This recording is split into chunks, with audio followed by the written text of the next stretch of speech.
Questions remain as to whether there will be a peaceful and democratic transition of power in the country. ABC correspondent Ben Knight joins us now from Washington. Ben, it's been 3 days since these strikes. What do we know about the long-term leadership in Venezuela? You might recall that after the US operation, President Donald Trump was asked this very question. He said, we'll be running Venezuela.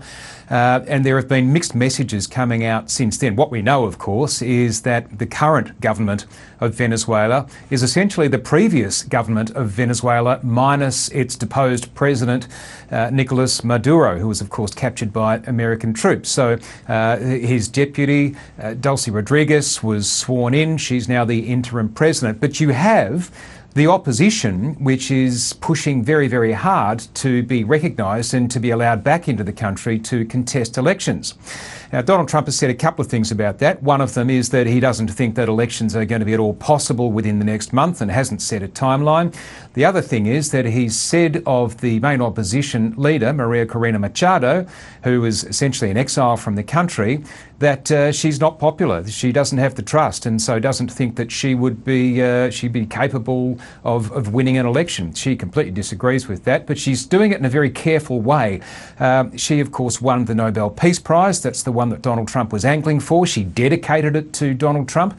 In an interview on America's Fox News last night, she said she would give it to Donald Trump, that it's important that he share with it, and was lavishing praise on the American president. But still, we don't know. Donald Trump says America's running the country, but then again, his administration says, well, you know, we're not running the schools, we're not setting the bus schedules, we're not running the country, but through our economic and military power, we're essentially controlling what goes on. So we're no clearer to knowing. But look, what the opposition is saying is if you leave essentially the Maduro regime in power, it's no different to what it was before.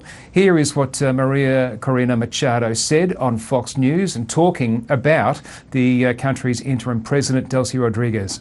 Delcy Rodriguez, as you know, is one of the main architects of torture, persecution, corruption, narco trafficking. She's the main ally and liaison with Russia, China, Iran, and we won an election by a landslide under fraudulent conditions. In free and fair elections, we will win by over 90% of the votes. I have no doubt.